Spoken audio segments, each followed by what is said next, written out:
Most disappearances confuse people, but very few leave even the most experienced investigators scratching their heads. The disappearance of the Springfield 3 is one such case. It happened many years ago, and people still don't have a clue what happened.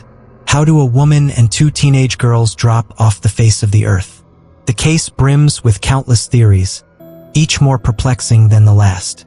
While definitive answers remain elusive, it's worth exploring these tangled threads of speculation. So, let's take a look back at the crazy disappearance of Cheryl Levitt, Susie Streeter, and Stacy McCall. In the bustling city of Springfield, Missouri, excitement filled the air as summer approached. It was June 1992, a time when high school graduates were ready to celebrate their hard-earned achievements. Among them were two best friends, Stacy McCall and Susie Streeter. They had just graduated from Kickapoo High School, and their hearts were filled with dreams and laughter. Stacy, an 18-year-old with a sparkling personality, was known for her beauty and sense of humor. She loved to joke around with her friends, always lighting up the room with her smile. Susie, a year older at 19, was equally admired. She was focused and responsible, dreaming of becoming a hairdresser like her mother. As graduation parties lit up the nights, Stacy and Susie planned an exciting trip to celebrate. They were supposed to go to Branson for a fun-filled day at a water park with friends. But at the last moment, they decided to change their plans. Instead of heading out of town, they opted for a party at their friend Janelle's house. Around 10:30 p.m., Stacy called her mom to share the news about their change of plans. They wanted to get some rest before their big day at the water park. The night was alive with laughter as they enjoyed Janelle's party until the early hours of the morning. But when they arrived at Janelle's house to sleep, it was packed with relatives celebrating graduation. Susie suggested they go to her own house instead, where it would be quieter. So off they went to Susie's home, eager for some rest.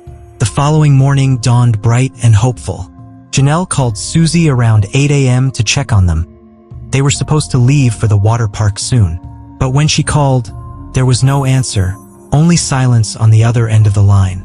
Janelle thought maybe they had just slept in after a long night of fun. Concerned, Janelle and her boyfriend Mike decided to drive over to Susie's house around 9 a.m. As they approached, they noticed something strange. 3 cars were parked outside: Susie's car, Stacy's car, and Susie's mom Cheryl's car. They were definitely home, but when Janelle knocked on the door, no one answered. Feeling uneasy, Mike tried the doorknob and found it unlocked. As they stepped inside, a chilling silence enveloped them. The house felt empty and eerie. Janelle's heart raced as she noticed something odd. The light fixture by the front door was broken. Glass scattered across the porch while the light bulb remained intact. "Be careful not to step on it," Mike warned as he looked around cautiously. They waited for someone to respond but heard nothing. With each passing moment, worry crept into their minds. Inside the house was stillness. A stillness that sent shivers down their spines. The TV flickered in the background, casting an eerie glow in the quiet house. The family dog paced nervously, sensing something was wrong. Janelle and Mike noticed the bags belonging to Susie, Stacy, and Cheryl scattered on the floor, filled with jewelry, makeup, and other belongings they had used the night before. It looked as if the 3 women had just stepped out for a moment. Janelle thought, maybe they've already gone to the park, so they decided to leave and search for them there. But just as they were about to walk out, the phone rang. Janelle picked up the receiver, and a man's voice filled her ears with disgusting, explicit words that made her stomach turn. She quickly hung up. A few moments later, the phone rang again. Hesitant but thinking it might be important, she answered only to hear the same man repeating his vile comments. Suddenly, she remembered Susie mentioning strange prank calls she had received weeks before. Janelle dismissed it as another prank and left for the water park. Meanwhile, Janice, Stacy's mother, was growing anxious because she hadn't heard from her daughter. Stacy usually called to let her know when she was on her way to the park. Janice called Janelle's house, where Janelle reassured her that they had spent the night at Susie's and might already be at the park. Janice waited patiently for about 7 hours, thinking they were just having fun. But when Stacy still hadn't returned, Janice tried calling Susie's house again. This time, no one answered. Feeling worried, Janice drove over to Susie's house. When she arrived, it was empty. Shortly after, Janelle and Mike returned from the water park without finding Stacy or Susie. Together, they began searching the house. Janice noticed the bags still on the floor and felt uneasy. If they had left for the park, why were their things still here? Janice decided to call the police and her husband for help. While checking around, she discovered a voicemail on the answering machine. Back then, messages would delete automatically unless saved. When Janice listened to it, she heard that same man saying explicit things again but didn't save it in time. Now all they had was her word. When the police arrived, they found little evidence to work with. While waiting for them, Janice started cleaning up. She didn't mean to destroy anything. She just wanted to help in a messy home. But this made things worse for the investigation. Curious neighbors heard about what happened and came over to help clean too. Now there were new fingerprints and footprints everywhere. Someone even slept in Susie's bed. It looked used, and her clothes were neatly folded nearby. There were signs that indicated the girls had come home. Makeup-stained cotton pads lay around as if they had removed their makeup before bed. In Cheryl's purse were $900 in cash and her car keys. If someone had harmed them, it wasn't for robbery. Cheryl's cigarettes were also left behind. Friends said she would never forget those. The police tried reaching out to everyone who attended the party, the last people who saw them, but no one had any clues about what happened next. It seemed like the Springfield Three had vanished without a trace. One of the main suspects was Susie's ex-boyfriend Dustin, who had recently been arrested for grave robbing. After learning about his crime, Susie ended their relationship and reportedly turned him in to the police. She was set to testify against him and his gang in court. The police wasted no time questioning Dustin and his friends about that night.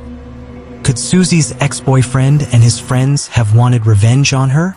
They all passed the polygraph tests, which, as we know, aren't always reliable. With no solid evidence against them, the police had to let them go since they had alibis for that night.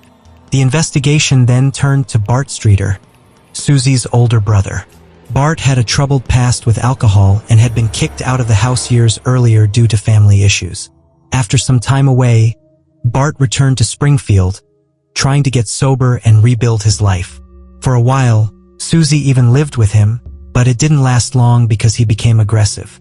When questioned about the night of the disappearance, Bart claimed he was at a neighbor's house drinking heavily and got home around 11:30 p.m., but no one could confirm his story.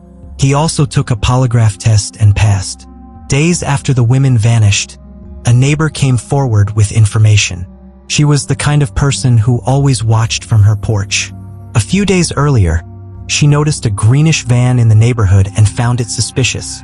The driver was a young blonde woman who looked upset or stressed. The neighbor also heard a man yelling at her not to do anything stupid. She thought the driver resembled Susie.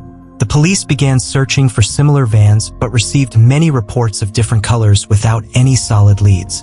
6 months went by without any new clues, and the 3 women remained missing. In December, an episode of America's Most Wanted aired their story, now known as the Springfield Three. Afterward, a man called the police claiming he had information about the case. Unfortunately, when they tried to connect him with the lead detective, the call dropped, and he never called back. In 1993, a man named Steve Garrison claimed he knew what happened to the 3 women and where they were buried. He said he would share this information if he got a deal. Steve explained that he had been at a party when a friend confessed to killing them. He even provided details that hadn't been made public, raising suspicions about how he knew them unless the killer had told him.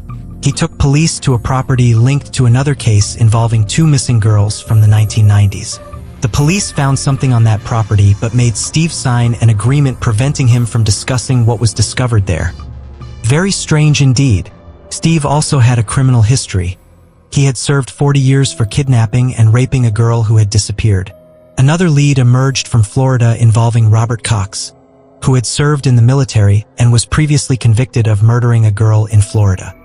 He lived in Springfield when Susie and her friends disappeared and worked at the same place as Stacy's father, suggesting he might have known them. Robert claimed he was at a golf tournament with his parents on the day of the disappearance and took his girlfriend to church afterward. His girlfriend confirmed his alibi, so he was released due to lack of evidence. In 1994, Robert was arrested again when his girlfriend recanted her alibi, admitting she lied for him. This raised more suspicions about him. 2 years later, while in prison, Robert told a reporter that he knew what happened to the women and claimed they were dead, but couldn't explain how he knew. 5 years after their disappearance in 1997, the women were declared legally dead, a common legal step when no evidence is found after such time. Around then, police stopped actively investigating the case. In 2007, journalist Kate Bard received a tip from a psychic who claimed to have seen visions of the 3 women buried beneath the parking lot at Cox Hospital. The entire lot was concreted over, and the psychic believed they were buried underneath it. The journalist hired an engineer to use ground-penetrating radar to scan the parking lot where the psychic claimed the 3 women might be buried. The police had refused to dig based on a psychic's tip, but the radar could detect waves that show what lies beneath the surface. The engineer produced 2 parallel images and 1 perpendicular image, which he said looked like those seen in ancient burial sites. The parking lot was built a year after Susie, Stacy, and Cheryl disappeared, meaning if they were killed around that time, they could have been buried there before construction. However, police said this wasn't enough evidence to justify tearing up the parking lot. Kate, the journalist, tried to push the case further but then suddenly stopped. Later, she appeared on a podcast about the case and shared her belief that Stacy was collateral damage. She suspected that Susie was the main target, but since Stacy and her mother were there, all 3 were taken. During the podcast, Kate claimed she had been advised to stop her investigation and feared for her safety. The interview became tense when the host pressed her, asking why she was discussing the case if she couldn't share details or was afraid for her life. Some listeners thought she might just be seeking attention. Despite this, Kate vowed not to rest until the case was solved. However, some videos discussing the Springfield 3 suggested there might be a police cover-up. Speculation arose that the perpetrator had connections to law enforcement and that investigators were avoiding pursuing the case to protect this individual. Sadly, such things do happen. Another suspect in this case was Larry Hall, a serial killer featured in the Apple TV series Blackbird. Larry was known for falsely confessing to crimes while having actually kidnapped and murdered several women. If all his claims were true, he would have killed at least 35 women. While he was considered a suspect due to his presence in the area, there was no solid evidence linking him to the Springfield 3. Since then, only 2 more clues have surfaced. First, a van similar to the one described by the neighbor was found at a concrete company. Cadaver dogs detected human remains nearby, but the bones turned out to be too old to belong to the 3 women. Second, on a farm about an hour from Springfield, evidence of blood and vehicle fragments was discovered. The blood was sent for analysis but returned inconclusive. This raises questions. Why wasn't this investigated further? Could a cover-up really be happening? In my opinion, it seems like someone connected to Susie, perhaps even a police officer, might be involved. This feels like a case that may never be solved because powerful people might be protecting their own. It's incredibly tragic and strange that no bodies have ever been found. It truly feels like they vanished into thin air.